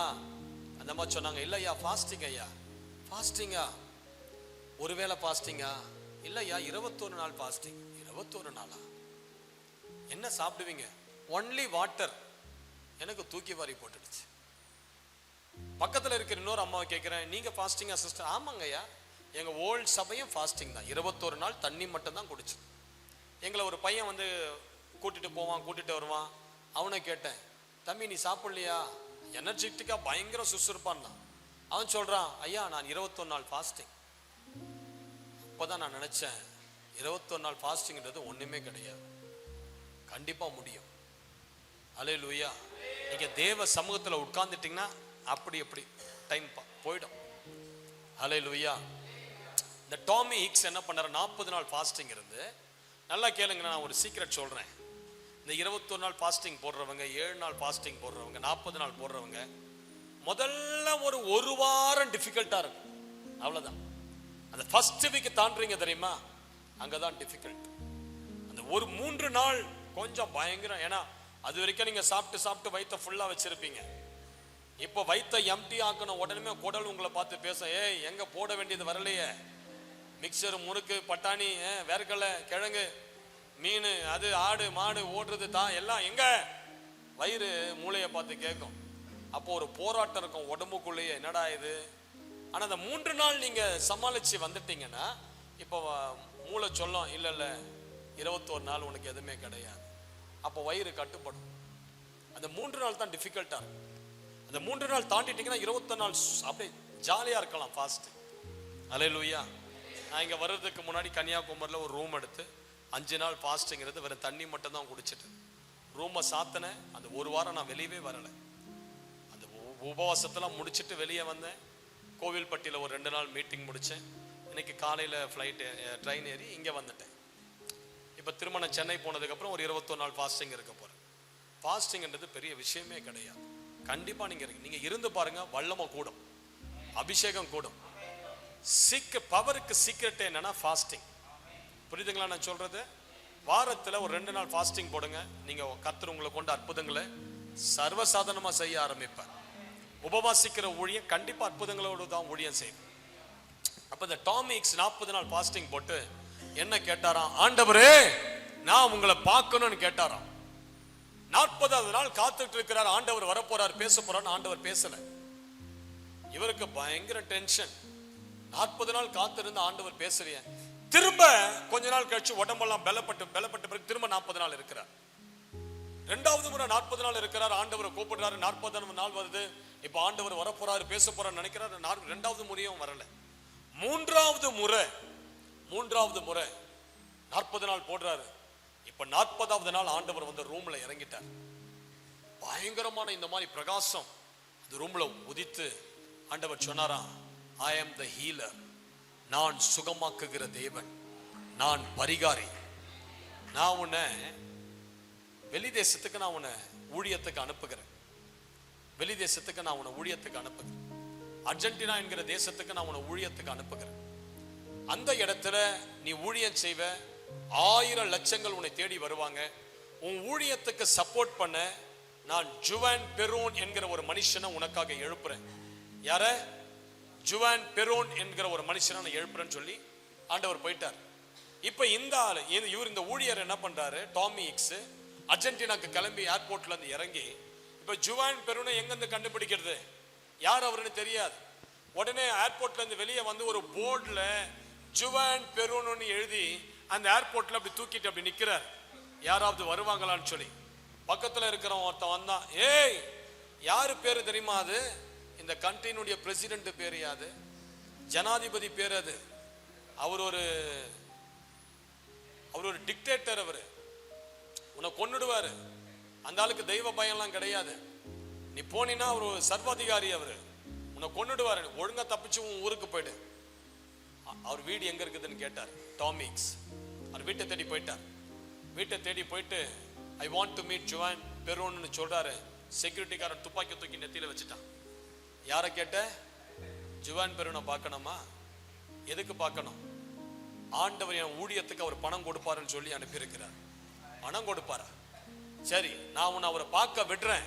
அவருடைய பர்சனல் செக்ரட்டரி நான் உன்னை அவரை பார்க்க விடுறேன். ஆனா என் உடம்புல ஒரு வியாதி இருக்குது, அதை நீ சுகமாக்கிட்டினா நான் உன்னை பர்சனலா ஒரு ரூமுக்கே கூட்டிட்டு போறேன். தலைமையில கைய வச்சார், ஜெபம் பண்ணார். அந்த நொடிய வியாதி மாறி போச்சு. இப்போ அந்த செக்யூரிட்டி என்ன பண்றாரு, அவரை கையை பிடிச்சு ஜுவான் பெரோனுடைய ரூமுக்கு கொண்டு போறாரு. இந்த ஜுவான் பெரோன் பிரசிடென்ட் 3 மாசம் யாரையும் பார்க்கலையா, யாரையுமே பார்க்கல, சொந்த குடும்பத்தை பார்க்கல, எந்த அதிகாரியும் பார்க்கல. என்ன பிரச்சனைனா அந்த 3 மாசம் அவருக்கு சோரியாசிஸ் வியாதி வந்துடுச்சு. அந்த பிரசிடென்ட் தலையிலிருந்து கால் வரைக்கும் ஒரு சொறி வியாதி, தோல் வியாதி. உடம்பெல்லாம் அப்படியே தோலெல்லாம் உறிஞ்சு போய் அகோரமா அருவருப்பா 3 மாசம் ஒரு அறையில உட்கார்ந்து இருக்கிறார். இவரை கொண்டு போறாங்க. கொண்டு போய் அந்த செக்யூரிட்டி பர்சன் நிறுத்துறார், டாமி இக்ஸ் நிறுத்துறார். சொல்றாரு, ஐயா இந்த ஆள் உங்களை பார்க்கணும்னு வந்திருக்கிறார்.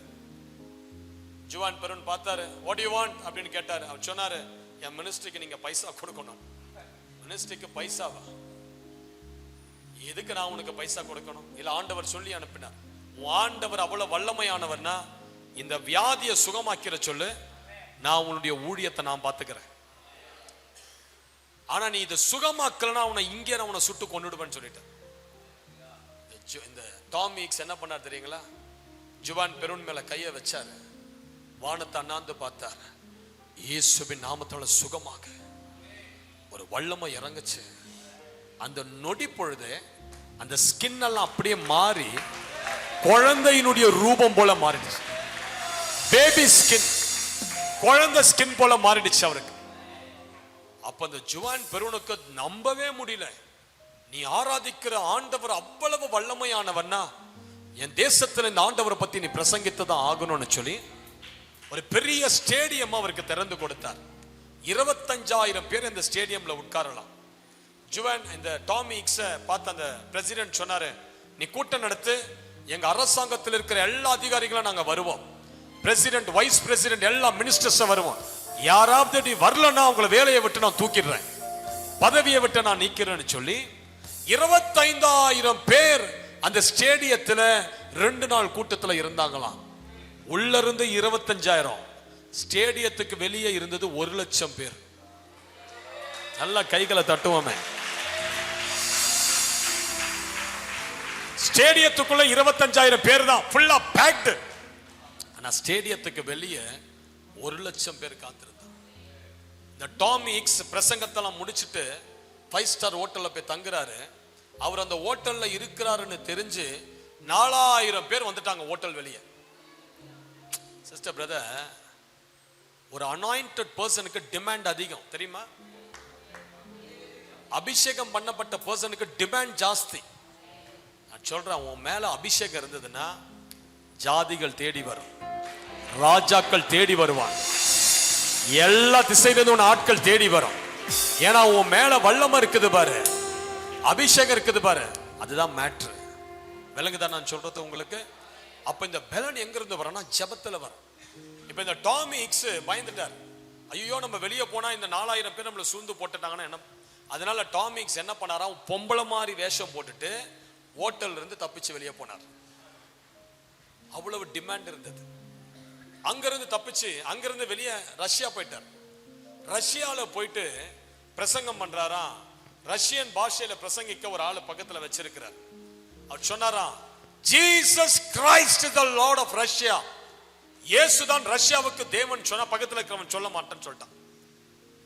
அவன் சொல்லிட்டான், இயேசு கிடையாது ரஷ்யாவுக்கு தேவன், அதெல்லாம் சொல்ல மாட்டேன். திரும்ப திரும்ப சொல்ல அவன் என்ன பண்ணிட்டான், மைக்கை கீழே போட்டுட்டு காரி இவர் மேல துப்பிட்டு போயிட்டான். இந்த டாமி ஹிக்ஸ் மேல ஒரு அனாயிண்டிங் வந்ததான் பாருங்க. மைக்கை எடுத்தாரு. 1 மணி நேரம் ரஷ்ய பாஷையில இவரே பிரசங்கம் பண்ணிருக்கு. ரஷ்ய பாஷையில பிரசங்கம் பண்ணிட்டு ஸ்டேஜை விட்டு அப்படி இறங்கி படிக்கட்டுல போனாராம் பாருங்க. ஆவியானவர் தூக்கிட்டு போயிட்டார். மறைஞ்சிட்டாரு டாமி ஹிக்ஸ். வேற இடத்துக்கு போயிட்டார். அந்த மாதிரி அபிஷேகத்தில் நிறைந்த ஊழியக்காரங்க இருந்திருக்கிறாங்க. என்ன தெரியுமா ரகசியம்? ஜபாபி, ஜப அபிஷேகம். தலைமையில கைய வச்சு சொல்லுங்க, எனக்கு அப்படிப்பட்ட ஒரு ஜப ஆவிய கொடு. எனக்கு அப்படிப்பட்ட தூங்காம ஜெபிக்கிற ஒரு ஜப ஆவிய கொடு. பல மணி நேரங்கள் முழங்கால் படியிட்டு தேவனை நோக்கி மன்றாடுகிற ஒரு ஜப ஆவி எனக்கு கொடுங்க ஆண்டவரே. ஹல்லேலூயா. இந்த கடைசி நாட்களில் ஆண்டவர் ஜப வீரர்களை எழுப்பும்படி தேசத்தில் விரும்புகிறார். இந்திய தேசத்தில் பஞ்சாபுக்கு ஊழியம் செய்ய வந்த ஜான் ஹைட் என்று சொல்லக்கூடிய ஒரு தேவ மனிதர் முதல் முறை அவர் பஞ்சாபுக்கு வரும்போது பஞ்சாப் முழுவதிலும் இருள் சூழ்ந்திருந்தது. அப்ப அந்த ஜனங்களுக்காக கதறி ஜெபிக்க ஒரு காட்டுக்குள்ள போனார். இந்த காட்டுக்குள்ள போய் வாட்ச பார்த்தாரு. சரியா 9 மணி. முழங்கால் போட்டார். கைய வானத்துக்கு நேரா உயர்த்தினார். அவ்வளவுதான் தெரியும். ஜெபிக்கிற மனுஷன் முட்டி போட்டானா அதுக்கு பிறகு ஆவியானவர் அவனை கண்ட்ரோல் எடுத்துருவார். அவருக்கு என்ன நடந்தனே தெரியாது. கதறி கதறி கதறி கதறி கர்ப்ப வேதனைப்பட்ட சிறிய போல கதறி அழுதிருக்கிறார். ஜெபம் பண்ணிட்டு கண்ணை திறந்து வாட்ச பார்த்தாரு. 9:20. எத்தனை மணிக்கு ஜெபத்தை தொடங்கினாரு? 9 மணி. எத்தனை மணிக்கு முடிச்சாரு? அவருக்கு பயங்கர சோர்வு. என்ன ஆண்டவரே, நான் இவ்வளவு நேரங்கள் ஜெபித்தது போல இருந்தது, ஆனா நான் வெறும் 20 நிமிஷம் தான் ஜெபித்து இருக்கிறேனா? அதுக்கு பிறகுதான் வாட்ச பார்த்தா 3 நாட்கள் கடந்து போய் இருக்கிறது. டேட்டை பார்த்தா 3 நாட்கள். ஹல்லேலூயா. 3 நாள் ஜான் ஹைட் ஜெபித்த ஜெபம் ஒரு 20 நிமிட ஜெபத்தை போல கடந்து போனது. அந்த அளவு ஒரு ஜெப ஆவி, ஒரு ஜெப அபிஷேகம். ஹல்லேலூயா. அதனால தான் ஜான் ஹைட் அசைக்க முடிஞ்சது. ஜான் ஹைட் அசைக்க. இன்னைக்கு எந்த ஊழியக்காரங்க அப்படி ஜெபிக்கிறாங்க காட்டுங்க பார்க்கலாம். முழங்காலே நிக்கிற ஊழியக்காரங்களை காட்டுங்க. அதனால தான் சபையில வளர்ச்சி இல்லை, தேசத்துல ஆசீர்வாதம் இல்லை. சோம்பேறிகளா மாறிட்டான் நிறைய ஊழியக்காரர்கள். ஜெபம் இல்லை. ஷோக்காக்கு சபையை நடத்துறதுனால தான் இன்னைக்கு சபைக்குள்ள வல்லம் இல்லை. பேயோடு வரவன் பேயோடு தான் இருக்கான், வியாதியோடு வரவன் வியாதியோடு தான் இருக்கான், குடிகாரன் குடிகாரன் அதே குடியில தான் இருக்கிறான். ஜெபிக்கிற ஒரு மனுஷனை நம்பி தான் தேவன் தனது திட்டத்தையே கொடுப்பார். அல்லேலூயா. இந்த ஜான் ஹைட் ஜெபித்து ஜெபித்து ஜெபித்து ஜெபித்து அப்படி இருதயம் வலது பக்கத்திலிருந்து இடது பக்கத்திலிருந்து வலது பக்கம் நகர்ந்துடுச்சு. தெரியுமா உங்களுக்கு?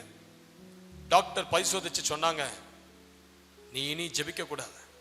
நீ ஜெபித்து ஜெபித்து ஜெபித்து ஆத்ம பாரம் தாங்காத கதறி கதறி ஜெபித்து இடது இருதயம் வலது பக்கம் நகர்ந்துச்சு. அதுக்கு பிறகு திரும்ப வீட்டுக்கு வந்து ஜெபித்தார். அந்த இருதயம் திரும்பி பேக் டு பொசிஷனுக்கு. அந்த அளவுக்கு ஒரு ஜெப வல்லமை. பக்கத்துல கையப்படிங்க சிஸ்டர், கையப்படிங்க. நம்ம சும்மா இந்த நைட் பிரேயர் வந்துட்டு நம்ம சும்மா போயிடக்கூடாது. ஒரு ஜெப அனாயிண்டிங் வேணும். கையப்பிடிச்சு நல்லா கொஞ்சம் ஜெபிங்க ஜெபிங்க. கண்ணை மூடி, ஆண்டவரே அந்த ஜான் ஹைட் மேல இருந்த ஜெப ஆவி, இந்த டாமி ஹிக்ஸ் மேல இருந்த ஜெப ஆவி, டிஜே தினகரன் ஐயா மேல இருந்த ஜெப ஆவி. ஹல்லேலூயா. நான் சொல்றேன், நல்லா கேளுங்க. ஒரு நசரேயன் தன் முடிய வளர்க்கணும். எதை அடையாளப்படுத்துது? ஜெபத்துல வளரு. ஜெபத்துல வளர்ந்தா தான் பலத்துல வளர முடியும். 2வது, பைபிள் வாசிக்கிற நேரத்துல நீ வளரணும். பைபிளுக்கு கொடுக்கிற நேரம் அதிகமா இருக்கு. சும்மா இந்த ஒரு அதிகாரம் இதெல்லாம் ஒன்றும் பண்ணாத. உங்களை எடுத்தீங்கன்னா 10 அதிகாரம் ஒரே ஸ்ட்ரெச்சில் வாசிங்க. 20 அதிகாரம் வாசிங்க. வசனங்களை உட்கார்ந்து இரவும் பகலும் மனப்பாடம் செய். பைபிள் மேல பைத்தியமா மாறு. வருஷத்துல ஒரு முறையாவது நீ பைபிளை வாசிச்சு முடிக்கணும். எத்தனை பேர் இந்த வருஷம் பைபிளை வாசிச்சு முடிச்சிருக்கீங்க? எத்தனை பேர் முடிச்சிருக்கீங்க? இந்த வருஷம் நல்ல கையை உயர்த்துங்க. இந்த வருஷம் பாருங்க, மற்றவங்க எல்லாரும் மனம் திரும்பணும். இப்போ பின்மாற்றத்தில் இருக்கிறோம். பைபிளை இந்த வருஷம் வாசிச்சு முடிக்கலன்னா நீங்க பின்மாற்றத்தை, நீங்க நினைக்கிறீங்க நான் நல்லா தான் இருக்கிறேன், நான் அந்நிய பாஷையில பேசுறேன், நான் சபைக்கெல்லாம் போறேன். இல்ல, நீ பின்மாற்றத்தில் இருக்கிற. பைபிளை வருஷத்துல ஒரு முறையாவது வாசித்து முடிக்க. பென்னியன் ஏன் தேவன் அவரை வல்லமையா பயன்படுத்துறார்? வருஷத்துல 2 முறை பைபிள் வாசிக்கிறார். மர்லின் பெக்கி என்று சொல்லக்கூடிய ஒரு தேவ மனுஷி வருஷத்துல 4 முறை பைபிள் நீங்க எத்தனை முறை வாசிருக்கீங்க சிஸ்டர்? உட்காருங்க. இன்னும் வாசிச்சு முடிக்கலையா நீங்க? புரியுதா நான் சொல்றது உங்களுக்கு? ஜார்ஜ் முல்லர் என்று சொல்லக்கூடிய ஒரு தேவ மனிதர் 400 முறை பைபிள் வாசிச்சிருக்கிறார்.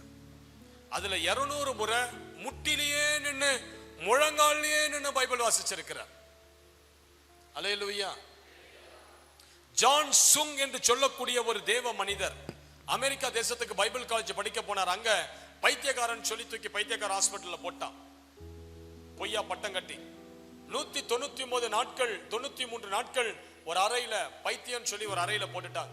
அந்த 193 நாட்கள்ல பைபிளை 40 முறை வாசிச்சு முடிச்சிருக்கு. எத்தனை முறை? ஜான்சுங் சரித்திரத்தை படிச்சு பாருங்க. அமெரிக்காவில இருந்து தன்னுடைய தேசம் சீனாக்கு போன பிறகு பைபிள்ல நடந்த எல்லா அற்புதத்தையும் ஜான்சுங் செய்தார். வல்லமை எங்க இந்த அபிஷேகம் வெளிப்படும்? பைபிள் வசனத்துல இருந்து. ஆண்டவர் தமது வசனத்தை அனுப்பி உன்னை குணமாக்குவார். என் ஆத்மா மண்ணோடு ஒட்டி கொண்டிருக்கிறது வசனத்தின்படி என்னை உயிர்ப்பியும். இந்த வார்த்தையில இருக்கிற அபிஷேகத்தை குடிக்கணும், இந்த வார்த்தையில இருக்கிற வல்லமையை குடிக்கணும். எந்த மனுஷன் அந்த வசனத்துல இரவும் பகலும் காத்திருந்ததை மனப்பாடம் செஞ்சு அந்த வசனத்தை பேசிக்கிட்டே இருக்கிறான், அவன் மேல இருந்து ஒரு அக்கினி வெளிப்படும்.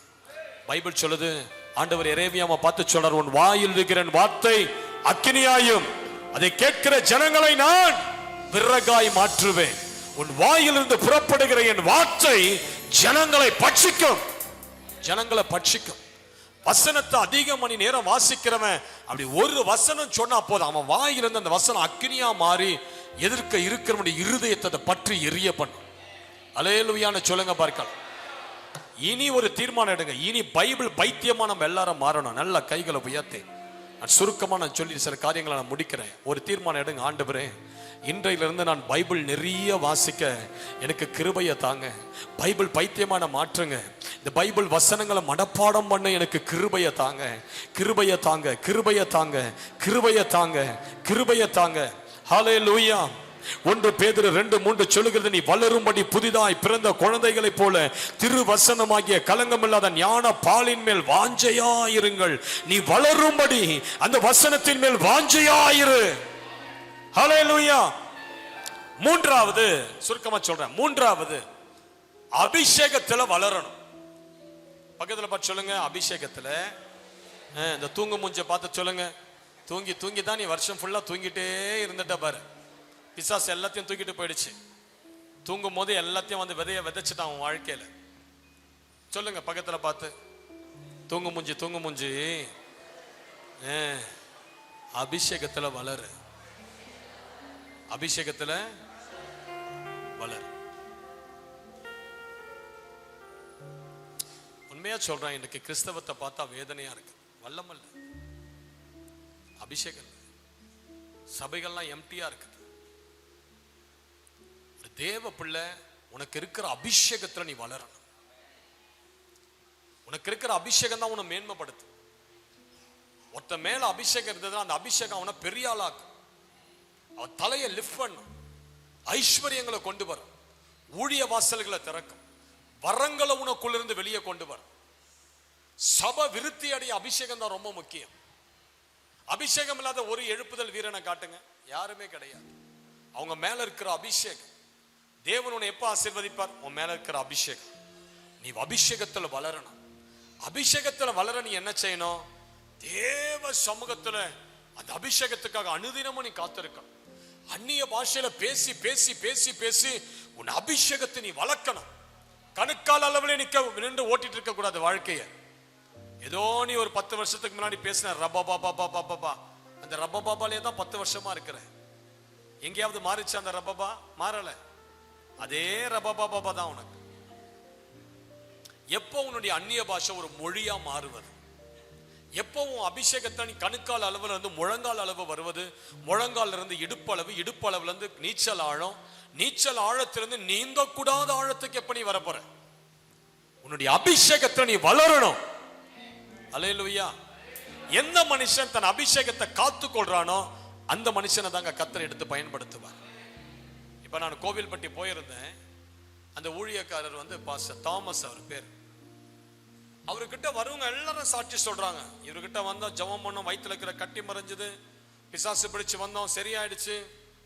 அது எவ்வளவு சாட்சிகள் எழும்பிட்டே இருக்குது அந்த கூட்டத்துல. அப்ப அவர்கிட்ட நான் கேட்டேன், என்ன பாஸ்டர் எப்படி உங்களுக்கு மினிஸ்ட்ரி ஓப்பன் டோரும் எப்படி கிடைச்சது? அவர் சொல்றாரு, ஐயா நான் சாதாரணமா ஒரு கம்ப்யூட்டர் ஹார்ட்வேர் கடை வச்சு, சாஃப்ட்வேர் ஹார்ட்வேர் இதெல்லாம் கம்ப்யூட்டர் ரிப்பேர் பண்ற கடை வச்சுட்டு இருந்தேன். எனக்கு ஆண்டவர் மேல ரொம்ப ஒரு தாகம் இருந்தது. அதனால நான் தினமும் ஜெபம் பண்ணி அபிஷேகத்துக்காக நான் காத்திருந்தேன். ஒரு முறை ஒரு அம்மாவுக்கு 80 வயசு அம்மா சாக கிடந்தாங்க. அப்போ அந்த அம்மாவுக்காக ஜெபிக்க நான் கூப்பிட்டாங்க. நானு வீட்டுக்கு போக கொஞ்சம் நேரம் ஆயிடுச்சு. ஒரு ஹார்லிக்ஸ் டப்பா வாங்கி அந்த அம்மாவுடைய வீட்டுக்கு கூட்டி எடுத்துட்டு போனேன். பார்த்தா அந்த வீட்டுல சொல்லிட்டாங்க, அம்மா தூங்கிட்டாங்க, நீங்க நாளைக்கு வாங்கன்னு சொல்லிட்டாங்க. அந்த அம்மா சாகுற நிலைமையில இருந்தாங்க, வியாதியில இருந்தாங்க. அப்ப நான் சொன்னேன், சரி ஒரு எட்டி பார்த்துட்டு நான் போயிடுறேன்னு சொன்னேன். அந்த கதவை திறந்து அந்த மரண படுக்கையில் இருந்த அந்த அம்மாவை அப்படி எட்டி பார்த்தேன். அவ்வளவுதான். பார்த்துட்டு கதவை மூடிட்டு நான் வந்துட்டேன். வீட்டுக்கு போன கொஞ்ச நேரத்துல அந்த மரண படுக்கையில் இருந்த அந்த அம்மா எழுந்து நடந்து வெளியே வந்துட்டான். எழுந்து நடந்து அந்த வீட்டுல யாருக்குமே புரியல. எப்படிமா என்னாச்சுமா உனக்கு? அந்த அம்மா சொன்னாங்களாம், யாரோ ஒரு மனுஷன் வந்து எட்டி பார்த்தான், என் மேல ஒரு வல்லமை இறங்குச்சு, என் மேல இருக்கிற அந்த வேதனை வலி எல்லாம் போயிடுச்சு, எனக்கு பழைய தெம்பு வந்துருச்சு, நான் எழுந்து நடக்க ஆரம்பிச்சேன். இந்த சாட்சியை அந்த குடும்பத்தார் எல்லாருக்கிட்டையும் சொல்லிட்டாங்க. அந்த பிரதர் தாமஸ் வந்து எட்டி பார்த்தாரு. அந்த ஒரு பார்வையில் அபிஷேகம் வெளிப்பட்டு அந்த அம்மாவுடைய மரணக்கட்டு உடைஞ்சதுன்னு அந்த செய்தி ஊர் ஃபுல்லா பரவி எல்லாரும் இவரை கூப்பிட ஆரம்பிச்சுட்டாங்க ஊழியத்துக்கு. ஐயா இங்க வாங்க, 2 நாள் அங்க வாங்க, 3 நாள் அங்க வாங்க. ஒரு மனித மேல இருக்கிற அபிஷேகம் பார்த்தீங்களா எந்த அளவுக்கு ஒரு மனிதன் ஆசீர்வதிக்குது. தலைமையில கையை வச்சு ஒரு நிமிஷம் ஜெபம் பண்ணுங்க. ஆண்டவரே, என் அபிஷேகத்துல நான் வளர எனக்கு உதவி செய்யுங்க. என் மேல இருக்கிற வரங்களிலே நான் வளர எனக்கு உதவி செய்யுங்க. மூப்பர்கள் என்மேல் கைகளை வைத்ததினால் எனக்கு உண்டாய் இருக்கிற தேவ வரத்தை குறித்து நான் அசதியா இராமல் ஒவ்வொரு நாளும் எனக்குள்ள இருக்கிற அந்த அபிஷேகத்தின் அளவை நான் அதிகரித்துக் கொள்ள என் தேவன் எனக்கு கிருபை தருவீராக, கிருபை தருவீராக, கிருபை தருவீராக. முதல்ல நான் சொன்னேன் ஒரு நசரேயன் தன்னுடைய சரீரத்தை பரிசுத்தமா காத்துக்கொள்வது முக்கியம். 2வது ஒரு நசரேயன் தன்னுடைய முடிய நீளமா வளர்க்கணும், கத்தி பற்றாதபடி தன்னுடைய முடிய அவன் ஜாக்கிரதையா காத்துக்கொள்ளணும். அது ஜபத்துல வளருவது, வேத வாசிப்புல வளருவது, அபிஷேகத்துல வளருவதுக்கு அடையாளம். 3வதாக நான் முடிக்கிறேன். 3வதாக எந்த காரியத்துல ஜாக்கிரதையா இருக்கணும்? எடுத்து வாசிங்க. என்னாகமம் 6ஆம் அதிகாரம் 6வது வசனம்.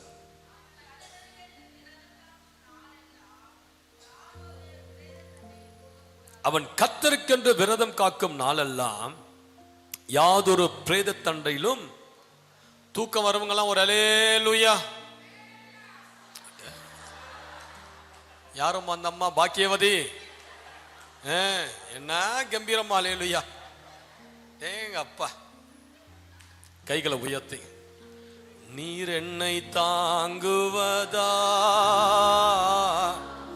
தூங்குவேன். தூங்குவீங்க. பாட்டு நல்லா வருது உங்களுக்கு. தூங்குவாங்க நிம்மதியா. 6 மணி வரைக்கும் நான் எடுப்பேன்.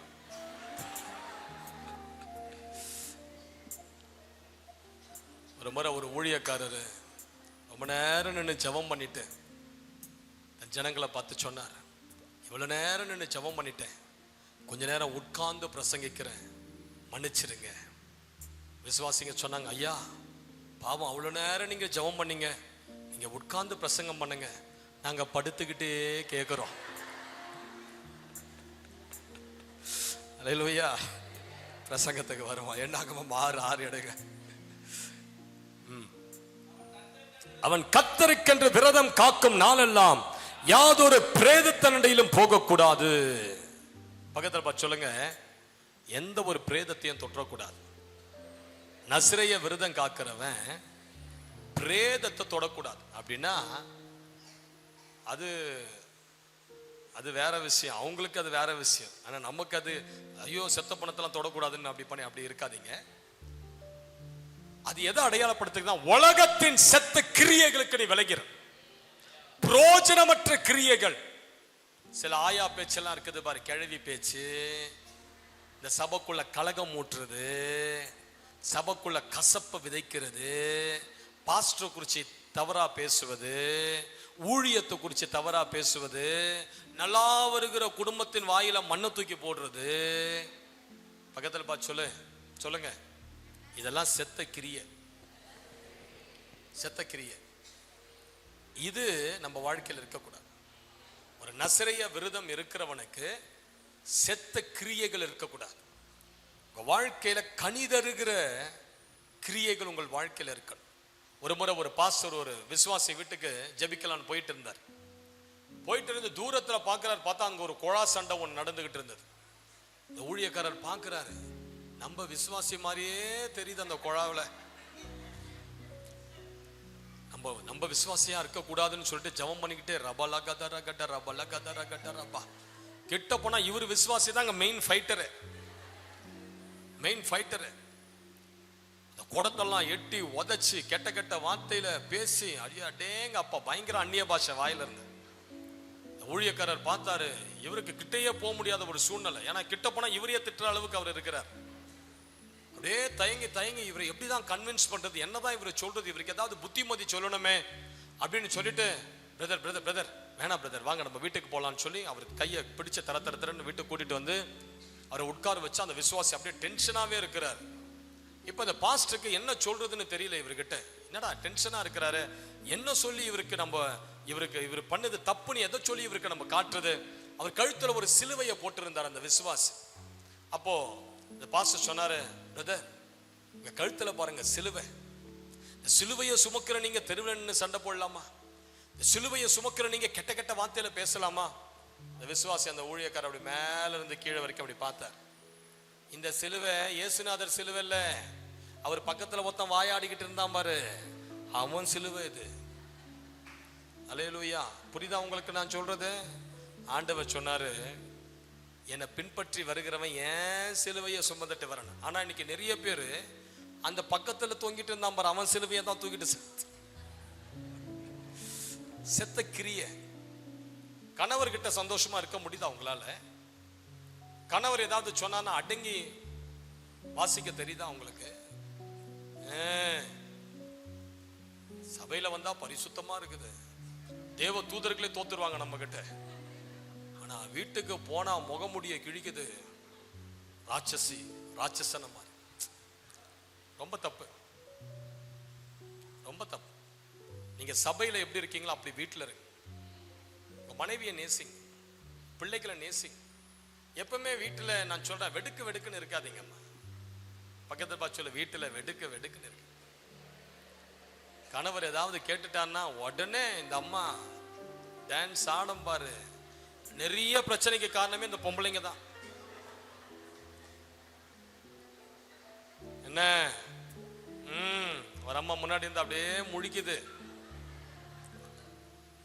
நிறைய பிரச்சனைக்கு காரணமே நான் சொல்றேன், நீங்க வாயை மூடிட்டீங்கன்னா சால்ட் பிரச்சனை, நீங்க வாயை அடிச்சுட்டா சால்ட்.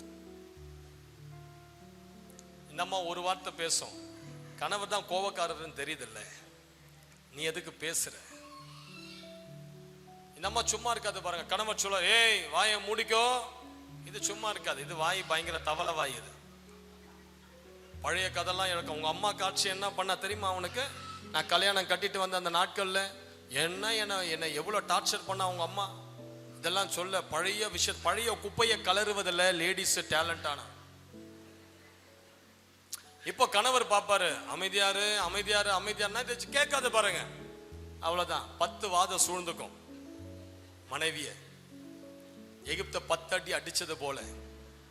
அதுக்கு பிறகு பாஸ்டர் கிட்ட வருவாங்க, ஐயா என் கணவர்கிட்ட ஒரு பொல்லாத ஆவி இருக்குது ஐயா, நீங்க ஜெபம் பண்ணுங்க ஐயா. ஜெபம் பண்ணுங்க. பார்த்தா இங்க கொட்டை கொட்டையா இருக்கு. கணவரை கேட்பேன், ஏன் பிரதர் இப்படி இப்படி அடிச்சிருக்கீங்க, ஏதோ லைட்டா ஏதாவது பண்ணலாமே, இப்படியா பிரதர் பண்ணுவீங்க, முகம் ஃபுல்லா பாருங்க மாங்கொட்டை மாதிரி ஆக்கி வச்சிருக்க. ஐயா அவர் சொல்லுவார், ஐயா லைட்டா தான் ஏன் தட்டினேன், லைட்டா தட்டினதுக்கே முகம்லாம் இப்படி தர்பூசணி மாதிரி. நான் சொல்றேன், நீங்க வாயை மூடிட்டீங்கன்னா பிரச்சனையே வராது. கணவர் சொல்றாரா, ஆவியின் கனி உங்ககிட்ட இருந்து வெளிப்படும். ஆவியின் கனியில தான் ரொம்ப லேக்கிங். அவர் ஒன்று சொல்லிட்டானா நீங்க படான்னு அவரை கோபப்படுத்துற மாதிரி பேசுங்க, அதை கட் பண்ணிடுங்க. நான் சொல்றேன், உங்களுடைய நல் நடக்கையினால உங்க கணவரை ஆயத்தப்படுத்தணும்னு பைபிள் சொல்லுது. உங்களுடைய பரிசுத்த நடக்கையை பார்த்து உன் கணவரே மனம் திரும்புவார். சே, நம்ம எவ்வளோ திட்டினோம், ஆனா என் பொண்டாட்டி எவ்வளோ நல்ல பொம்பளையா இருக்கிறா, எவ்வளோ பேசியும் என் பொண்டாட்டி என்கிட்ட ஒரு வார்த்தை பேசல, சே ஆண்டவரே என் மனைவியை போல என்ன மாத்துங்க ஆண்டவரே, அப்படி உன் கணவர் ஜெபிக்கணும். புரியுதா சிஸ்டர் நான் சொல்றது உங்களுக்கு? ஆமா, செத்த கிரியைகளுக்கு விலகிரு. தேவையில்லாத பேச்சு, தேவையில்லாத சாபமான வார்த்தை, தேவையில்லாத கிரியைகள், தேவையில்லாத காரியங்கள், தேவ ராஜ்யத்துக்கு கனி கொடுக்காத எல்லாமே செத்த கிரியைகள் தான், செத்த கிரியைகள் தான். அல்லேலூயான்னு சொல்லுங்க பார்க்கலாம். நல்லா கேளுங்க. இந்த நசரேய விரதம் எடுக்கிறவன் தன் விரதத்தை முடிக்கும் போது எப்படி முடிக்கணும்னா, ஆண்டவருடைய சமூகத்துக்கு தேவ ஆலயத்துக்கு போய் தன் முடியை சிரைத்து அந்த முடியை எடுத்து பலிபீடத்தின் அக்கினியில சமாதான பலிகளோடு சேர்த்து அதை கொடுக்கணுமா. அல்லேலூயா. ஆண்டவர் உங்க மேல ஒரு அழைப்பை வச்சிருக்கிறார், உங்க மேல ஒரு தரிசனம் இருக்குது. இதை நீங்க கர்த்தர் வரும் அளவு அந்த அழைப்புல அந்த தரிசனத்துல நீங்க நிற்கும் போது ஆண்டவர் உங்களுக்கான பிரதிபலன்களை மகிமையை அவர் வரும்போது கொண்டு வருவார். அல்லேலூயான்னு சொல்லுங்க. எத்தனை பேருக்கு புரியுது நான் சொல்றது? நீங்க வாழுற ஒவ்வொரு வாழ்க்கைக்கும் தேவன் நிச்சயமா உங்களை கனப்படுத்துவார், நிச்சயமா உங்களை ஆசீர்வதிப்பார். அப்ப ஆண்டவருடைய வருகையில நீங்க வாழ்ந்த வாழ்க்கைக்கான கணங்கள், ஆசீர்வாதங்கள் வரும்போது அது ரொம்ப மேன்மையா இருக்கு. ஆனா அது சிம்சோன் பாருங்க எந்த இடத்துல மிஸ் பண்ணிட்டானா, தேவ சமூகத்துல பலிபீடத்துல சுட்டெரிக்கப்பட வேண்டிய அவனுடைய முடிய எங்க கொடுத்துட்டான்? தெலிலாள் மடியில கொடுத்துட்டான். பைபிள்ல ஒரு வசனம் மட்டும் நான் சொல்லி நான் முடிக்கிறேன், எடுத்து வாசிங்க. என்னாகமம் 6:12, கடைசி அந்த வசனத்தை வாசித்து முடிக்கலாம். என்னாகமம் 6:12. இப்ப நசரேய விரதம் எடுக்கிறவன் ஒரு பாவம் செஞ்சுட்டான்னு நினைச்சுக்கங்களேன், அவன் என்ன செய்யணுமா? அவன் திரும்பவும் தன் விரத நாட்களை கர்த்தருக்கென்று காத்து 1 வருஷத்து ஆட்டுக்குட்டியை குற்ற நிவாரண பலியாக கொண்டு வர கடவன். அவனுடைய நசரேய விரதம் தீட்டுப்பட்டதினால் சென்ற நாட்கள் விருதாவாகும். இதுதான் ரொம்ப முக்கியம், இது ரொம்ப முக்கியம். அந்த கடைசி வார்த்தையை வாசிங்க, சென்ற நாட்கள். அதாவது நசரேய விரதம் இருக்கிறவன் தன் வாழ்நாள் முழுவதும் பரிசுத்தமா வாழ்ந்து அந்த விரதத்தை முடிக்கிறதுக்கு முன்னாடி ஒரு பாவத்துல விழுந்துட்டான், ஒரு தவறுல விழுந்துட்டான் அப்படின்னா பைபிள் சொல்லுது அவன் இது வரைக்கும் வாழ்ந்தான் பாருங்க, எல்லாம் வேஸ்டா, எல்லாம் வேஸ்ட். பொது மொழிபெயர்ப்பில் அது சொல்லுது, கடந்து விட்ட காலம் கணக்கில் வராதான், கணக்கில் எடுக்க மாட்டார். நீங்க இவ்வளவு நாள் ஜெபித்தது, இவ்வளவு நாள் ஊழியம் செஞ்சது, இவ்வளவு நாள் தசமபாகம் கொடுத்தது, இதெல்லாம் உங்களுக்குள்ள இருக்கும்போது திடீரென்று நீங்க ஒரு பாவத்துல விடுறீங்கன்னா உங்க பாஸ்ட் லைஃப்ல, கடந்த நாட்கள்ல நீங்க செய்த தியாகம், ஊழியம், உபவாசம், ஜெபம், வைராக்கியம் எல்லாம் வேஸ்ட் அப்படின்னு பைபிள் சொல்லுது. புரியுதா நான் சொல்றது? அப்ப எந்த அளவுக்கு நம்முடைய பரிசுத்த ஜீவியத்தை, உங்களுடைய நசரேய விரதத்தை, பிரித்தெடுக்கப்பட்ட அந்த வாழ்க்கையை நம்ம காத்து கொள்ளணும்னு கொஞ்சம் எல்லாரும் எழும்பி நின்று நம்ம ஜெபிக்கலாம். எழும்பி நின்று எல்லாரும் ஜெபிக்கலாம். லபா கத்துரா கட்டா ரபா லா கத்துரா கட்டா. அல்லேலூயா.